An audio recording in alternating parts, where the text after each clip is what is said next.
ابتدا ہے رب جلیل کے بابرکت نام سے جو دلوں کے بھید خوب جانتا ہے۔ دیکھتی آنکھوں سنتے کانوں صابری میاں کا اسلام پہنچے۔ ناظرین محترم، بنی اسرائیل میں برسیسا نامی ایک راہب تھا۔ اس وقت بنی اسرائیل میں اس جیسا کوئی عبادت گزار نہیں تھا۔ اس نے ایک عبادت خانہ بنایا ہوا تھا، وہ اسی میں عبادت و ریاضت میں مست رہتا۔ اسے لوگوں سے کوئی غرض نہیں تھی، نہ تو وہ کسی کو ملتا اور نہ ہی کسی کے پاس آتا جاتا تھا۔ شیطان نے اسے گمراہ کرنے کا ارادہ کر لیا۔ برسیسا اپنے کمرے سے باہر نکلتا ہی نہیں تھا۔ وہ ایسا عبادت گزار تھا کہ اپنا وقت ہرگز ضائع نہیں کرتا تھا۔ شیطان نے دیکھا کہ جب دن میں کچھ وقت تھکتے ہیں تو ہی کبھی کبھی اپنی کھڑکی سے باہر جھانک کر دیکھ لیتے ہیں۔ ادھر کوئی آبادی بھی نہیں تھی، اس کا اکیلا سوما تھا، اس کے ارد گرد کھیت اور باغ تھے۔ جب اس نے دیکھا کہ وہ دن میں ایک یا دو مرتبہ کھڑکی سے دیکھتے ہیں تو اس مردود نے انسانی شکل میں آ کر کھڑکی کے سامنے نماز کی نیت باندھ لی۔ اس نے نماز کیا پڑھنی تھی، فقط شکل بنا کر کھڑا تھا۔ اب دیکھو کہ جس کی جو لائن ہوتی ہے اس کو گمراہ کرنے کے لیے اس کے مطابق دلکش محروب بناتا ہے۔ چنانچہ جب اس نے کھڑکی میں سے باہر جھانکا تو ایک آدمی کو قیام کی حالت میں دیکھا۔ وہ بڑا حیران ہوا۔ جب دن کے دوسرے حصے میں اس نے دوبارہ ارادتاً باہر دیکھا تو وہ رکوع میں تھا۔ بڑا لمبا رکوع کیا، پھر تیسری مرتبہ سجدے کی حالت میں دیکھا۔ کئی دن اسی طرح ہوتا رہا۔ آہستہ آہستہ برسیسا کے دل میں یہ بات آنے لگی، یہ تو کوئی بڑا ہی بزرگ انسان ہے جو دن رات اتنی عبادتیں کرتا ہے۔ وہ کئی مہینوں تک اسی طرح شکل بنا کر قیام، رکوع اور سجدے کرتا رہا، یہاں تک کہ برسیسا کے دل میں یہ بات آنے لگی کہ میں اس سے پوچھوں تو صحیح کہ تو کون ہے۔ جب برسیسا کے دل میں یہ بات آنے لگی تو شیطان نے کھڑکی کے قریب مصلی بچھانا شروع کر دیا۔ جب وہ مصلی کھڑکی کے قریب آ گیا اور برسیسا نے باہر جھانکا تو اس نے شیطان سے پوچھا، تم کون ہو؟ وہ کہنے لگا، آپ کو مجھ سے کیا غرض ہے؟ میں اپنے کام میں لگا ہوا ہوں، مجھے تنگ نہ کرے۔ وہ سوچنے لگا کہ عجیب بات ہے کہ کسی کی کوئی بات سننا گوارا ہی نہیں کرتا۔ دوسرے دن برسیسا نے پھر پوچھا کہ آپ اپنا تعارف تو کروائیں۔ وہ کہنے لگا، مجھے اپنا کام کرنے دو۔ اللہ کی شان کہ ایک دن بارش ہونے لگی، وہ بارش میں بھی نماز کی شکل بنا کر کھڑا ہو گیا۔ برسیسا کے دل میں بات آئی کہ جب یہ اتنا عبادت گزار ہے کہ اس نے بارش کی بھی کوئی پرواہ نہیں کی، کیوں نہ میں اچھے اخلاق کا مظاہرہ کروں اور اس سے کہوں کہ میاں اندر آ جاؤ۔ چنانچہ اس نے شیطان کو پیشکش کی کہ باہر بارش ہو رہی ہے، تم اندر آ جاؤ۔ وہ جواب میں کہنے لگا، ٹھیک ہے، مومن کو مومن کی دعوت قبول کر لینی چاہیے، لہٰذا میں آپ کی دعوت قبول کر لیتا ہوں۔ وہ چاہتا ہی یہی تھا۔ چنانچہ اس نے کمرے میں آ کر نماز کی نیت باندھ لی۔ وہ کئی مہینوں تک اس کے کمرے میں عبادت کی شکل بناتا رہا۔ وہ دراصل عبادت نہیں کر رہا تھا، فقط نماز کی شکل بنا رہا تھا، لیکن دوسرا یہی سمجھ رہا تھا کہ وہ نماز پڑھ رہا ہے۔ اس کو نماز سے کیا غرض تھی؟ وہ تو اپنے مشن پر تھا۔ جب کئی مہینے گزر گئے تو برسیسا نے اسے واقعی بہت بڑا بزرگ سمجھنا شروع کر دیا اور اس کے دل میں اس کی عقیدت پیدا ہونا شروع ہو گئی۔ اتنے عرصے کے بعد شیطان برسیسا سے کہنے لگا، اب میرا سال پورا ہو چکا ہے، لہٰذا میں اب یہاں سے جاتا ہوں، میرا مقام کہیں اور ہے۔ روانہ ہوتے وقت ویسے ہی دل نرم ہو چکا تھا، لہٰذا وہ برسیسا سے کہنے لگا، اچھا میں آپ کو جاتے جاتے ایک ایسا تحفہ دے جاتا ہوں جو مجھے اپنے بڑوں سے ملا تھا۔ وہ تحفہ یہ ہے، اگر تمہارے پاس کوئی بھی بیمار آئے تو اس پر یہ پڑھ کر دم کر دیا کرنا، وہ ٹھیک ہو جایا کرے گا۔ تم بھی کیا یاد کرو گے کہ کوئی ایسا آیا تھا اور تحفہ دے گیا تھا؟ برسیسا نے کہا، مجھے اس کی کوئی ضرورت نہیں ہے۔ وہ کہنے لگا کہ ہمیں یہ نعمت طویل مدت کی محنت کے بعد ملی ہے، میں وہ نعمت تمہیں تحفے میں دے رہا ہوں اور تم انکار کر رہے ہو، تم تو بڑے نالائق انسان ہو۔ یہ سن کر برسیسا کہنے لگا، اچھا جی، مجھے بھی سکھا ہی دیں۔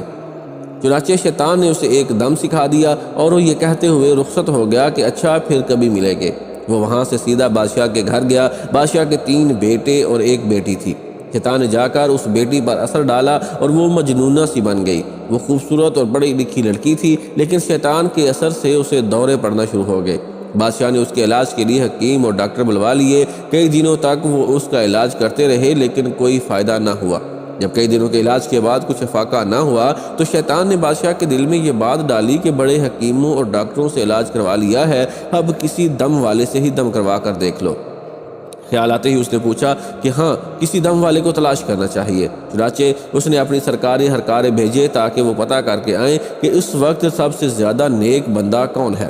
سب نے کہا کہ اس وقت سب سے زیادہ نیک آدمی تو برسیسا ہے اور وہ تو کسی سے ملتا ہی نہیں ہے۔ بادشاہ نے کہا کہ اگر وہ کسی سے نہیں ملتا تو ان کے پاس جا کر میری طرف سے درخواست کرو کہ ہم آپ کے پاس آ جاتے ہیں۔ کچھ آدمی بصیصہ کے پاس گئے، اس نے انہیں دیکھ کر کہا کہ آپ مجھے تنگ کرنے کیوں آئے ہیں؟ انہوں نے کہا کہ بادشاہ کی بیٹی بیمار ہے، حکیموں اور ڈاکٹروں سے بڑا علاج کروایا ہے لیکن کوئی فائدہ نہیں ہوا۔ بادشاہ چاہتے ہیں کہ آپ بے شک یہاں نہ آئیں تاکہ آپ کی عبادت میں خلل نہ آئے۔ ہم آپ کے پاس بچی کو لے کر آ جاتے ہیں، آپ یہیں اس بچی کو دم کر دینا، ہمیں امید ہے کہ آپ کے دم کرنے سے وہ ٹھیک ہو جائے گی۔ اس کے دل میں ایک خیال آیا کہ ہاں میں نے ایک دم سیکھا تو ہے، اس دم کو آزمانے کا یہ اچھا موقع ہے، چلو یہ تو پتہ چل جائے گا کہ وہ دم ٹھیک بھی ہے یا نہیں۔ چنانچہ اس نے ان لوگوں کو بادشاہ کی بیٹی کو لانے کی اجازت دے دی۔ بادشاہ اپنی بیٹی کو لے کر برسیسا کے پاس آ گیا، اس نے جیسے ہی دم کیا وہ فوراً ٹھیک ہو گئی۔ مرض بھی شیطان نے لگایا تھا اور دم بھی اسی نے بتا دیا تھا۔ دم کرتے ہی شیطان اس کو چھوڑ کر چلا گیا اور وہ بالکل ٹھیک ہو گئی۔ بادشاہ کو پکا یقین ہو گیا کہ میری بیٹی اس کے دم سے ہی ٹھیک ہوئی ہے۔ 1 ماہ کے بعد اس نے پھر اسی طرح بچی پر حملہ کیا اور وہ اسے پھر برسیسا کے پاس لے آئے۔ اس نے دم کیا تو وہ پھر اسے چھوڑ کر چلا گیا، حتیٰ کہ 2-4 دن کے بعد بادشاہ کو پکا یقین ہو گیا کہ میری بیٹی کا علاج اس کے دم میں ہے۔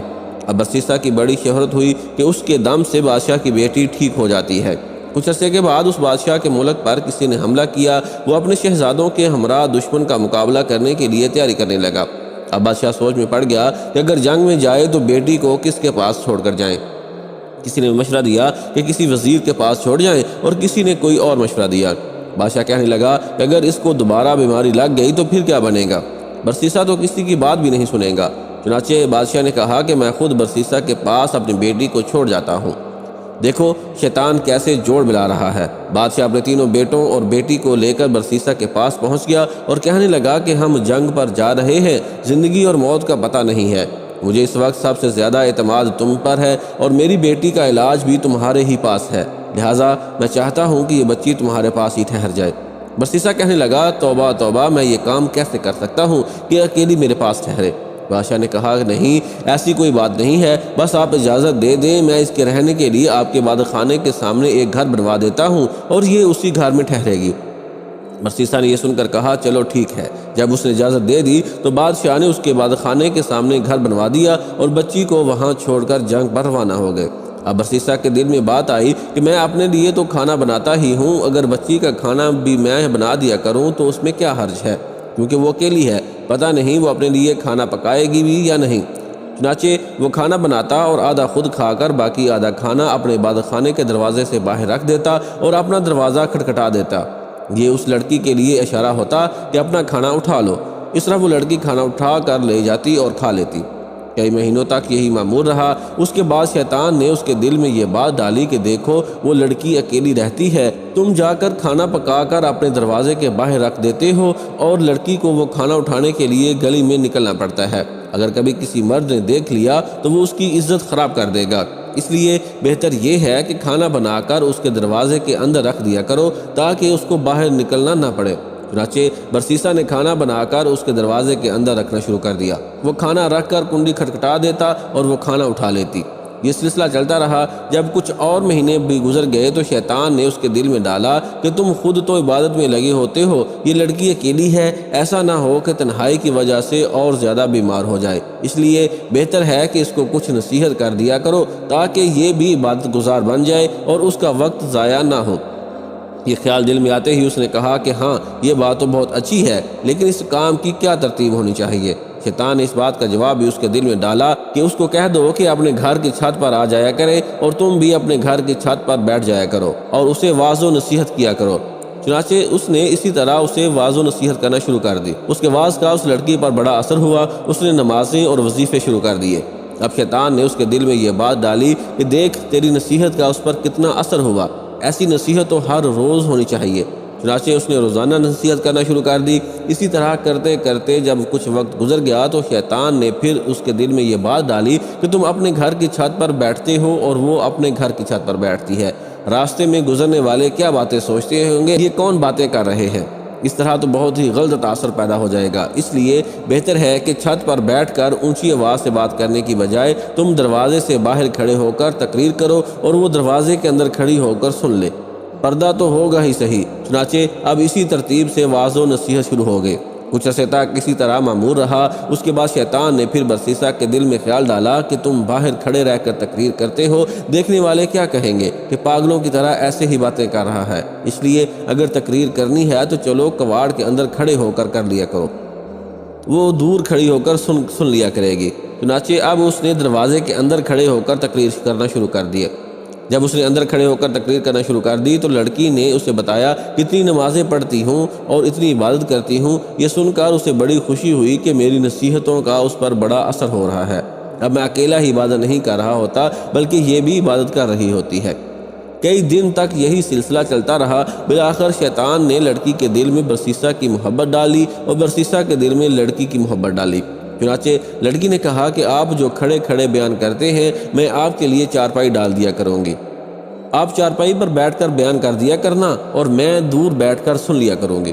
اس نے کہا بہت اچھا۔ لڑکی نے دروازے کے قریب چارپائی ڈال دی۔ برسیسا اس پر بیٹھ کر نصیحت کرتا اور لڑکی دور بیٹھ کر باتیں سنتی رہتی۔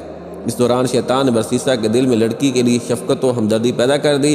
کچھ دن گزرے تو شیطان نے عابد کے دل میں بات ڈالی کہ نصیحت سنانی تو لڑکی کو ہوتی ہے، دور بیٹھنے کی وجہ سے اونچا بولنا پڑتا ہے، گلی سے گزرنے والے لوگ بھی سنتے ہیں، کتنا اچھا ہو کہ یہ چارپائی ذرا آگے کر کے رکھ لیا کرے اور پست آواز میں گفتگو کر لیا کرے۔ چنانچہ برسیسا کی چارپائی لڑکی کی چارپائی کے قریب تر ہو گئی اور واعظ و نصیحت کا سلسلہ جاری رہا۔ کچھ عرصہ اسی طرح گزرا تو شیطان نے لڑکی کو مزین کر کے برسیسا کے سامنے پیش کرنا شروع کر دیا اور وہ یوں اس طرح لڑکی کے حسن و جمال کا گرویدہ ہوتا گیا۔ اب شیطان نے برسیسا کے دل میں جوانی کے خیالات ڈالنا شروع کر دیے، حتیٰ کہ برسیسا کا دل عبادت خانے سے اچاٹ ہو گیا اور اس کا زیادہ وقت لڑکی سے باتیں کرنے میں گزر جاتا۔ سال گزر چکا تھا۔ ایک دفعہ شہزادوں نے آ کر شہزادی کی خبر گیری کی تو شہزادی کو خوش و خرم پایا اور راہب کے گن گاتے دیکھا۔ شہزادوں کو لڑائی کے لیے دوبارہ سفر پر جانا تھا، اس لیے وہ مطمئن ہو کر چلے گئے۔ اب شہزادوں کے جانے کے بعد شیطان نے اپنی کوششیں تیز تر کر دی۔ چنانچہ اس نے برسیسا کے دل میں لڑکی کا عشق پیدا کر دیا اور لڑکی کے دل میں برسیسا کا عشق بھر دیا، حتیٰ کہ دونوں طرف برابر کی آگ سلگ اٹھی۔ اب جس وقت عابد نصیحت کرتا تو سارا وقت اس کی نگاہیں شہزادی کے چہرے پر جمی رہتی۔ شیطان لڑکی کو ناز و انداز سکھاتا اور وہ سراپا نازنین رشک و کمر اپنے انداز و اطوار سے برسیسا کا دل لبھاتی، حتیٰ کہ عابد نے علیحدہ چارپائی پر بیٹھنے کی بجائے لڑکی کے ساتھ ایک ہی چارپائی پر بیٹھنا شروع کر دیا۔ اب اس کی نگاہیں جب شہزادی کے چہرے پر پڑیں تو اس نے اسے سراپا حسن و جمال اور جاذب نظر پایا، چنانچہ اپنی شہوانی جذبات پر قابو نہ رکھ سکا اور اس شہزادی کی طرف ہاتھ بڑھایا۔ شہزادی نے مسکرا کر اس کی حوصلہ افزائی کی، یہاں تک کہ برسیسا زنا کا مرتکب ہو گیا۔ جب دونوں کے درمیان سے حیات کی دیوار ہٹ گئی اور زنا کے مرتکب ہوئے تو وہ آپس میں میاں بیوی کی طرح رہنے لگ گئے۔ اسی دوران شہزادی حاملہ ہو گئی۔ اب برسیسا کو فکر لاحق ہوئی کہ اگر کسی کو پتہ چل گیا تو کیا بنے گا، مگر شیطان نے اس کے دل میں خیال ڈالا کہ کوئی فکر کی بات نہیں، جب وضع حمل ہوگا تو نومولود کو زندہ درگور کر دینا اور لڑکی کو سمجھا دینا، وہ اپنا بھی عیب چھپائے گی اور تمہارا بھی عیب چھپائے گی۔ اس خیال کے آتے ہی ڈر اور خوف کے تمام حجاب دور ہو گئے اور برسیسا بے خوف و خطر حفظ پرستی اور نفس پرستی میں مشغول رہا۔ ایک وہ دن بھی آیا جب اسی شہزادی نے بچے کو جنم دیا۔ جب بچے کو وہ دودھ پلانے لگی تو شیطان نے برسیسا کے دل میں ڈالا کہ اب تو 1.5-2 سال گزر گئے ہیں اور بادشاہ اور دیگر لوگ جنگ سے واپس آنے والے ہیں، شہزادی تو ان کو سارا ماجرا سنا دے گی، اس لیے تم اس کا بیٹا کسی بہانے سے قتل کر دو تاکہ گناہ کا ثبوت نہ رہے۔ چنانچہ ایک دفعہ شہزادی سوئی ہوئی تھی، اس نے بچے کو اٹھایا اور قتل کر کے گھر کے صحن میں دبا دیا۔ اب ماں تو ماں ہی ہوتی ہے۔ جب وہ اٹھی تو اس نے کہا میرا بیٹا کدھر ہے؟ اس نے کہا مجھے تو کوئی خبر نہیں۔ ماں نے ادھر ادھر دیکھا تو بیٹے کا کہیں سراغ نہ ملا، چنانچہ وہ اس سے خفا ہونے لگی۔ جب وہ خفا ہونے لگی تو شیطان نے برسیسا کے دل میں بات ڈال دی کہ دیکھو یہ ماں ہے اور یہ اپنے بیٹے کو ہرگز نہیں بھولے گی، پہلے تو نامعلوم یہ بتاتی یا نہ بتاتی، اب تو یہ ضرور بتا دے گی، لہٰذا اب ایک ہی علاج باقی ہے، لڑکی کو بھی قتل کر دو تاکہ نہ رہے گا بانس نہ بجے گی بانسری۔ جب بادشاہ آ کر پوچھے گا تو بتا دینا کہ پاس وہ بیمار ہوئی تھی اور مر گئی۔ جیسے ہی اس کے دل میں یہ بات آئی کہنے لگا کہ بالکل ٹھیک ہے، چنانچہ اس نے لڑکی کو بھی قتل کر دیا اور لڑکے کے ساتھ ہی صحن میں دفن کر دیا۔ اس کے بعد وہ اپنی عبادت میں لگ گیا۔ کچھ مہینوں بعد بادشاہ سلامت واپس آ گئے۔ اس نے بیٹوں کو بھیجا کہ جاؤ اپنی بہن کو لے کر آؤ۔ وہ برسیسا کے پاس آئے اور کہنے لگے جی ہماری بہن آپ کے پاس تھی، ہم اسے لینے آئے ہیں۔ برسیسا ان کی بات سن کر رو پڑا اور کہنے لگا کہ آپ کی بہن بہت اچھی تھی، بڑی نیک تھی اور ایسے عبادت کرتی تھی، لیکن وہ اللہ کو پیاری ہو گئی۔ یہ صحن میں اس کی قبر ہے۔ بھائیوں نے جب سنا تو وہ رو دھو کر واپس چلے گئے۔ گھر جا کر جب وہ رات کو سوئے تو شیطان خواب میں بڑے بھائی کے پاس گیا اور اس سے پوچھنے لگا، بتاؤ تمہاری بہن کا کیا بنا؟ وہ کہنے لگا، ہم جنگ کے لیے گئے ہوئے تھے، اس بسیسا کے پاس چھوڑ گئے تھے، وہ اب فوت ہو چکی ہے۔ شیطان کہنے لگا، وہ فوت نہیں ہوئی تھی۔ اس نے پوچھا کہ اگر وہ فوت نہیں ہوئی تھی تو کیا ہوا تھا؟ وہ کہنے لگا، برسیسا نے خود یہ کرتوت کیا ہے اور اس نے خود اسے قتل کیا ہے اور فلاں جگہ اسے دفن کیا ہے اور بچے کو بھی اس نے اسی کے ساتھ دفن کیا ہے۔ اس کے بعد وہ خواب میں ہی اس کے درمیان بھائی کے پاس گیا اور اس کو بھی یہی کچھ کہا، اور پھر اس کے چھوٹے بھائی کے پاس جا کر بھی یہی کچھ کہا۔ تینوں بھائی جب صبح اٹھے تو ایک نے کہا کہ میں نے یہ خواب دیکھا ہے، دوسرے نے کہا میں نے بھی یہی خواب دیکھا ہے، تیسرے نے کہا کہ میں نے بھی یہی خواب دیکھا ہے۔ وہ آپس میں کہنے لگے کہ یہ عجیب اتفاق ہے کہ سب کو ایک جیسا خواب آیا ہے۔ سب سے چھوٹے بھائی نے کہا، یہ اتفاق کی بات نہیں ہے، بلکہ میں جا کر تحقیق کروں گا۔ دوسرے نے کہا، چھوڑو بھائی، یہ کون سی بات ہے، جانے دو۔ وہ کہنے لگا، نہیں، میں ضرور تفتیش کروں گا۔ چنانچہ چھوٹا بھائی غصے میں آ کر چل پڑا۔ اسے دیکھ کر باقی بھائی بھی اس کے ساتھ ہو لیے۔ انہوں نے جا کر جب زمین کو کھودا تو اس میں بہن کی ہڈیاں بھی مل گئیں اور ساتھ ہی چھوٹے سے بچے کی ہڈیوں کا ڈھانچہ بھی مل گیا۔ جب ثبوت مل گیا تو انہوں نے برسیسا کو گرفتار کر لیا۔ اسے جب قاضی کے پاس لے جایا گیا تو اس نے قاضی کے روبرو اپنے گھنونے اور مکروہ فعل کا اقرار کر لیا، اور قاضی نے برسیسا کو پھانسی دینے کا حکم دے دیا۔ جب برسیسا کو پھانسی کے تخت پر لایا گیا اور اس کے گلے میں پھندا ڈالا گیا اور پھر پھندا کھینچنے کا وقت آیا تو پھندا کھینچنے سے عین 2-4 لمحے پہلے شیطان اس کے پاس وہی عبادت گزار کی شکل میں آیا۔ وہ اسے کہنے لگا، کیا مجھے پہچانتے ہو کہ میں کون ہوں؟ برسیسا نے کہا، ہاں، میں تمہیں پہچانتا ہوں، تم وہی عبادت گزار ہو جس نے مجھے وہ دم بتایا تھا۔ شیطان نے کہا، وہ دم بھی آپ کو میں نے بتایا تھا، لڑکی کو بھی میں نے اپنا اثر ڈال کر بیمار کیا تھا، اسے قتل بھی میں نے تجھ سے کروایا تھا، اور اگر اب تو بچنا چاہے تو میں ہی تمہیں بچا سکتا ہوں۔ برسیسا نے کہا، اب تم مجھے کیسے بچا سکتے ہو؟ وہ کہنے لگا، تم میری ایک بات مان لو، میں تمہارا یہ کام کر دیتا ہوں۔ اس نے پوچھا کہ میں آپ کی کون سی بات مانوں؟ شیطان نے کہا کہ بس یہ کہہ دو کہ خدا نہیں ہے۔ برسیسا کے تو حواس باختہ ہو چکے تھے۔ اس نے سوچا کہ چلو میں ایک دفعہ یہ کہہ دیتا ہوں، پھر پھانسی سے بچنے کے بعد دوبارہ اقرار کر لوں گا۔ چنانچہ اس نے کہہ دیا، خدا موجود نہیں ہے۔ عین اس لمحے کھینچنے والے نے کھینچ دیا، یوں اس عبادت گزار کی کفر پر موت آ گئی۔ اللہ تعالیٰ سے دعا ہے کہ وہ ہمارا خاتمہ بالخیر کرے، آمین ثم آمین یا رب العالمین۔